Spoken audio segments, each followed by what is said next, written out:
How many of you do interp? Okay, a couple of you anyway. Couple of interpreters. Okay, so we're going to talk a little bit about being creative in interp.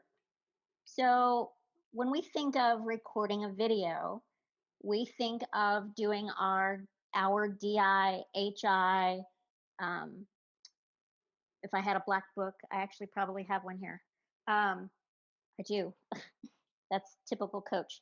Um, uh, whether we're doing prose, poetry, or poi, we think of this sort of presentation realm where we're competing about this far away from the camera and we do our whole piece right here, top to bottom. We begin, we finish, and we're done. You don't have to limit yourself to that. So I teach at a camp in the summer, ISD, and um, we got really creative after watching the final round of duo. If any of you saw the duo final round from NSDA Nationals, those kids were going off screen and coming back on and coming on different sides. And I had not conceived that in my brain. I hadn't conceived it. And when I saw it, I was like, what was wrong with me? Why didn't I, like, I'm a theater director. I should think of these things.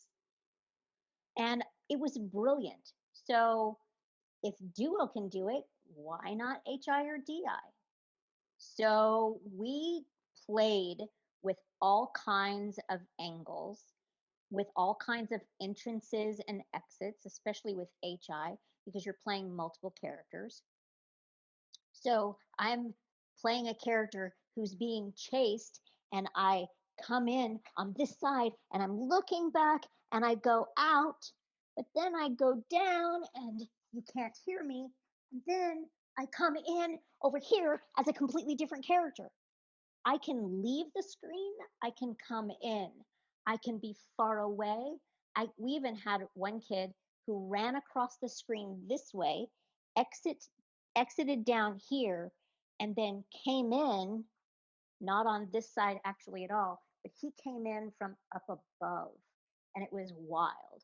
I don't know how he did it, but he created this image where he was coming in from above. Be creative. Think outside the box. You might come really close and then Meg, just, freeze right there. This is another thing with wide angle cameras that you should think about is that when you get close to a wide angle camera, it distorts your features a little bit. You'll notice Meg's nose got like really big and her glasses got like extra big. They just look super different when she gets close to the lens. That's an effect that you can use uh, to to convey emotion, right? Similarly to like the directionality of your lighting or the kind of lighting you're using, you can use it to convey emotion. You can use it to make a statement, right? If you want to, set a light so that you're underlit for the horror prose that you're doing or whatever, that's a thing you could consider doing.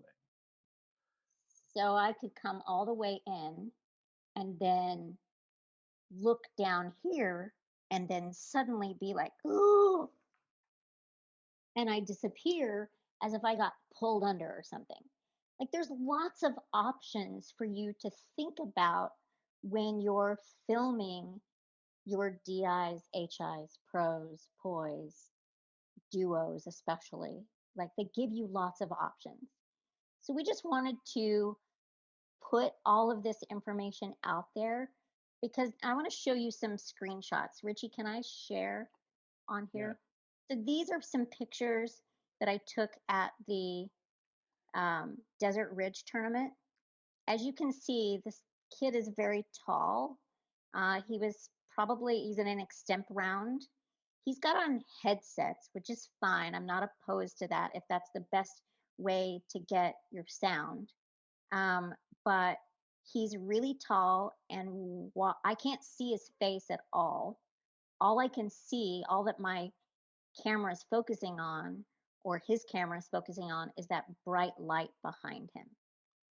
Um, that young man also, when he spoke, he moved toward the camera and chopped off his head, like in that last shot.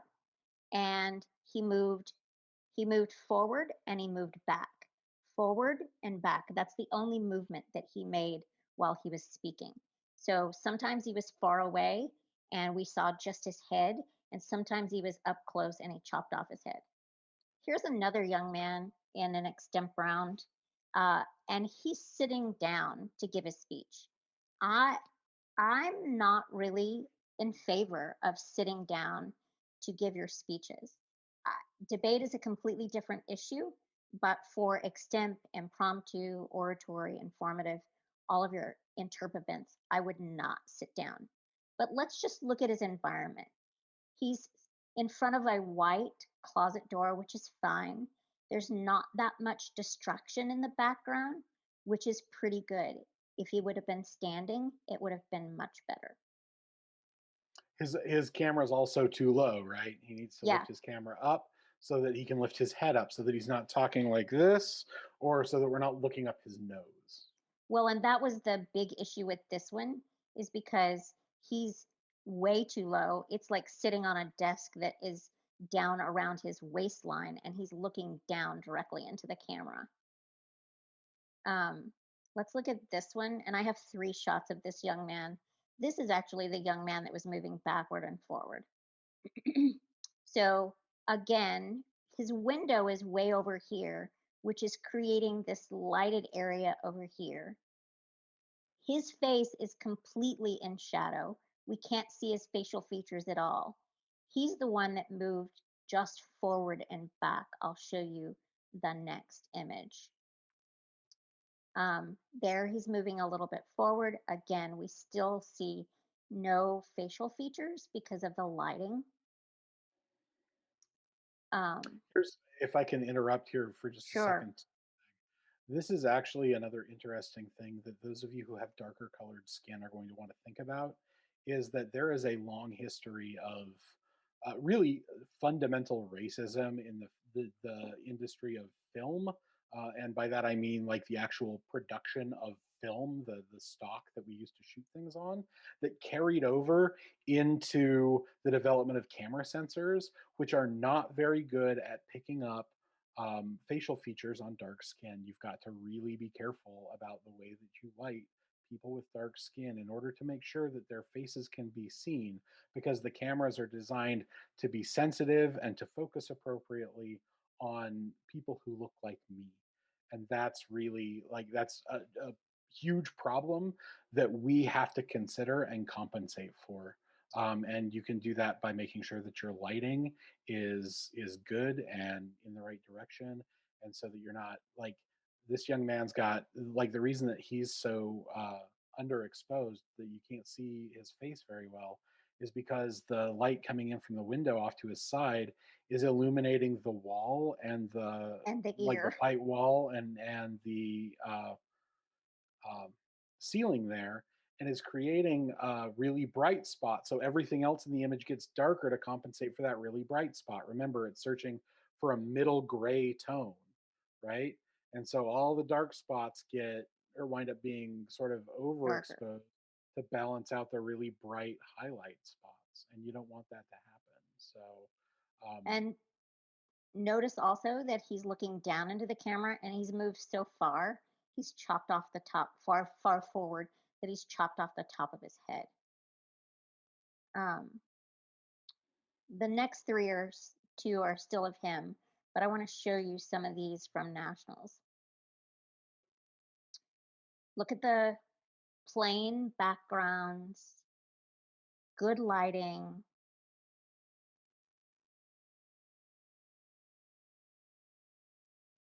Here's an info, plain background, good lighting. And I didn't intentionally just pick these kids. These were the only ones I could find on YouTube. Here's with his VAs in the background. You might want to think about VAs. He's got his on blackboards. So that might impact like whether you use a whiteboard, a blackboard, or a colored board, depending on like the video quality and the That lighting. because your camera will automatically adjust your exposure, make sure that you like keep whatever boards you use consistent, because if he rapidly switched to a whiteboard right now, his exposure would change and the lighting would be screwy. Yeah, you would want the boards to all be the same color. Yep. Let's go to the next one. So this is his national final round in the Senior Open in Congress. But again, this the camera is facing this big bright window. He would have been so much better off if he had turned that camera around, and if he would have physically faced the window and put the camera sitting on a desk in front of that window. That would have been a better view for us to see him. And if you want a nice plain background for yourself, like generally speaking, your bedrooms are fine as long as you don't have anything wild and crazy on the walls. It's not super distracting. But if you want a nice clean background, like the first couple of kids we looked at, just hang a sheet. Like take a You can couple of see thumbtacks and you hang a can see basket. that this is a sheet. You can see the wrinkles in it right here. This is some sort of tarp or sheet or even maybe butcher paper, but I think it's a sheet Yeah, hanging behind him. These I were think walls, I think, hanging I behind them. I think those two are actually probably in their school theater, and that's the scrim. Yeah, I probably That's agree my with you. guess. Yeah, I don't disagree with you. And then let's look at a couple of debate rounds. And just in the debate rounds, you can see the difference. Now, this is a judge up here, and this is a judge right here, and this is a judge down here. But you can see the difference in all of these. This young man up here in this corner, he's looking down into his camera. Um, and then, but the lighting is fairly bright and light. This young man, even though he has dark hair and looks to be like something black behind him, we his face is nicely lit. We can see him very well, which is good. But this woman is underexposed because she has that bright light behind her and darker skin. She's a judge, it doesn't matter, but if she was a competitor, it would matter. And then the next round is a policy round, I think. Nope, this is a PF round. That other one was a policy round. So you can see the different colorations and images. This judge, we cannot see any features at all. This young lady has nice light facing her. It looks like maybe her camera is a little bit low. But that's generally the case with a lot of these kids, is that their cameras are low. Hers is about eyesight or eye level, which is nice. Do you guys have any last minute questions? So like, is like a background, like a bedroom background fine, or should we find a Find a good wall. I was working with my students the other day virtually, and we were looking at walls in their homes. I'm not even opposed to closet doors that are closed, as long as the lighting is good and I'm not looking at the ceiling. Yeah, generally like the space where Meg is right now is perfectly reasonable, right? It's not super distracting. Even the stuff on the walls isn't really that It's fine. distracting. It's fine. As long as you don't have, some ridiculous poster hung up or something right behind you that's gonna like catch my attention the whole time, Or a don't pile worry of about dirty it. clothes or, Yeah. whatever. Other questions? So my coach is actually making us do it in person at our high school.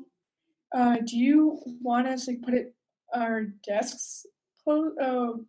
Like try to ask our teachers that we're using for the classrooms, um, like put the desks somewhere else or what? You could just move, like when we Yeah. recorded for the NSDA Senior Open, we went to a classroom on campus, and I looked at all the classrooms in my building, the ones that had like the nicest background wall, and we found a nice kind of plain background wall. Didn't have a lot of decorations, wasn't too distracting. We moved the desks away so that she would have enough performance space to be able to walk and be seen. We taped out the floor I got a desk lamp that was in my room and I took it down to that room and we put this screen behind it so it like broadened the light on her face. So, but we played for a couple of days practicing to try to do those kinds of things. Just put Um, yourself in the best available space you can. And if you're going to be in school with, Rich, you might want to talk about this, with ceiling fluorescent lighting, you might want to do some sort of lamp that's facing you also. Okay. Also, you may want to just let your coach know that we had at the Desert Ridge tournament last week, Brophy all got together at Brophy to do the tournament. Like all the judges and all the competitors actually gathered at Brophy to do the tournament, and their Wi-Fi collectively was abysmal. It caused so many problems. They were like the competitors were They missed rounds. often like missing rounds or stuttering or whatever. Like the video was stuttering because everybody was trying to use the Wi-Fi at its like minimum because it was the weekend. So whatever was like whatever settings that their school Wi-Fi were cranked down, it just turned into a giant nightmare. And so it's probably recommended not to do that kind of view. Oh, one last tip, because you'll notice as I've been talking to you, it doesn't feel like I'm looking directly at you, right? Because I'm looking at my laptop and my camera is actually just slightly over here. Now it feels like I'm looking at you, right? It feels Right. like I'm looking you in the eye. Right. Remember how important eye contact is to this, um, especially if you're using a laptop. Here's what I like to do. Eye contact is so super important to this. It's important to remember that the eye contact comes from looking at the camera, not looking at Zoom. So, So don't watch your judges, look at the camera. I take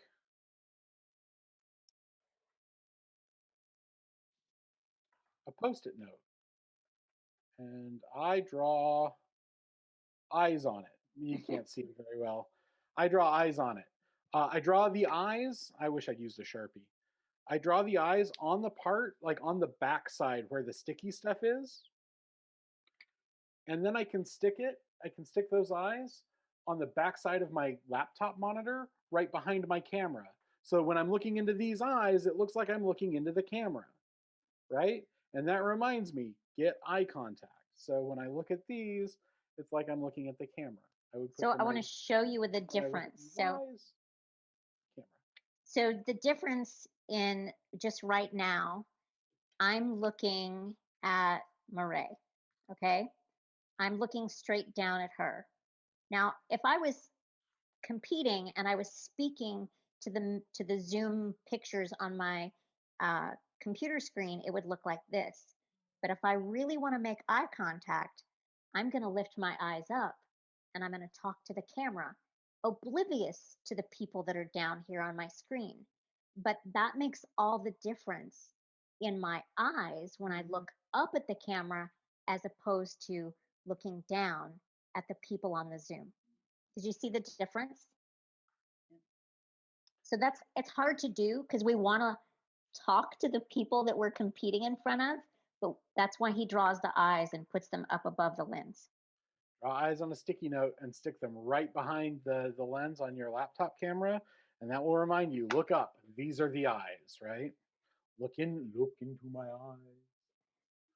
eyes. Guys, I want Yeah, to thank you for attending so that we had an audience to record this. It would have been horrible if no one had attended and it was just really Richie and I talking to each other. And I want to especially thank Richie for all of his technical knowledge of equipment. He's a wonderful photographer and has great equipment, and he cares about this activity and he cares about all of your performances just like I do. So I want us to thank him. Thank you, Richie, very much. thank you. And thank you all for attending. And also thank you, Meg, for having this idea. And I think this is a great idea. And I appreciate all of the experience and knowledge you bring to it. It makes a difference. And hopefully hopefully these guys enjoyed it and got something out of it. So thanks, Meg. We appreciate you.